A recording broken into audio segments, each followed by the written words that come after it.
Welcome back to another week of nuclear news. Let's start with price action, then go into the fundamentals of this space.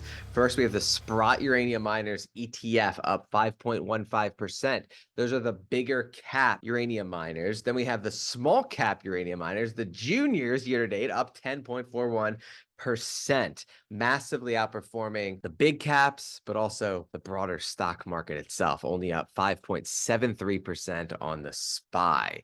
So why are these early stage, small market cap mines that either control or are looking to control uranium in the ground? Why are they outperforming? Well, uranium is obviously the fuel required for nuclear power. We're in the middle of a supply crunch, meaning there's not enough above ground available to meet the massive demand. And so here's just one development relating to how scarce uranium is becoming. Borgia shared this on Twitter. Breaking news, China leads the way. Chinese nuclear utilities reach a uranium supply agreement with the CUNC where there is a floor price but no ceiling price. Others will follow in the wake. It's an entirely seller's market. And then Art Hyde of Jekyll Capital shared this on Twitter. The group proposed to enter into the 2024 framework agreement that encompasses the proposed annual caps, updated pricing terms, and an added transaction mode covering a period up to December 31, 2025. So it's a seller's market. John Quake shared this on X/Twitter. Seller's market. What happens in seller's markets? Price goes up because there is no ceiling. That's what China is saying.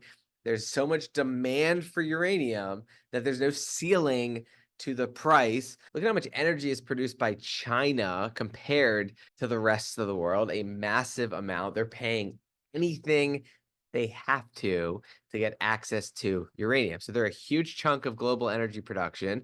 And then China poised to surpass the US as the world's top nuclear power producer. So they're just going to get bigger and bigger, right? So the demand for nuclear just growing exponentially, the demand for scarce uranium growing exponentially. So China's not the only massive global power trying to acquire as much uranium as possible, right?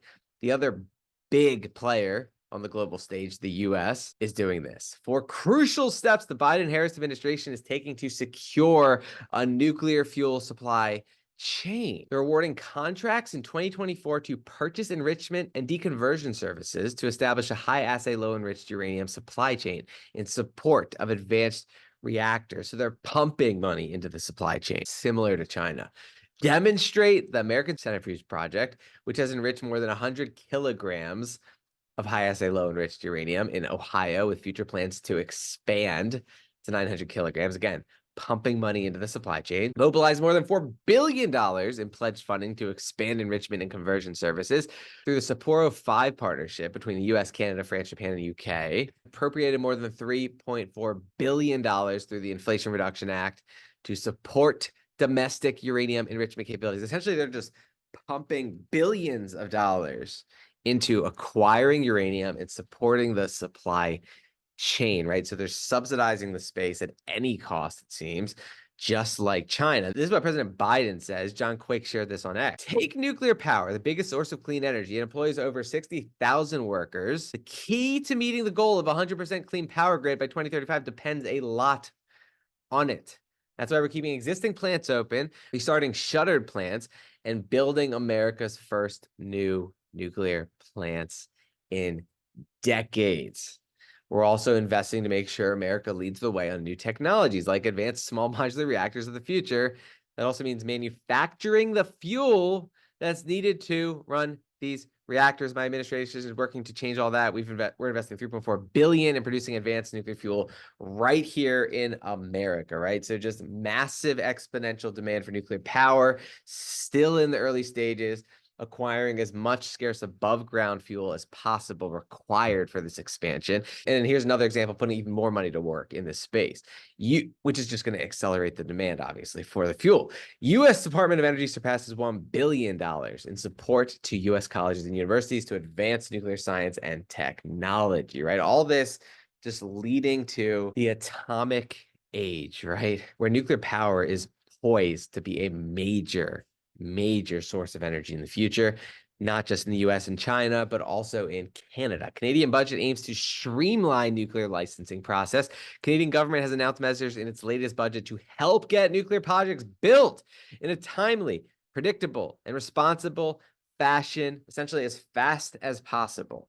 Right? So TEPCO loads fuel rods in the world's largest nuclear power plant as atomic era reignites. That's what we're talking about. A new era of energy reigniting. Does not get bigger than this. Absolutely massive. And so we have more and more and more demand for not just nuclear power, but power, US data center energy consumption. This comes from McKinsey, showing the massive increase in terawatt hours of energy from data centers, right? To power artificial intelligence. Look at that exponential move. So we have 172 terawatt hours in 2024, 405 by 2030. So there's a huge demand. Guess where it's going? Well, this is what Mark Zuckerberg thinks, right? He's investing heavily in AI. Wildest part of Zuckerberg's interview, when asked how much energy necessary to train frontier models, we need nuclear power plants. So all roads lead to the expanding nuclear renaissance, massive demand for this power, and therefore for this scarce above ground fuel. Does not get bigger than this. Staying on top of this story.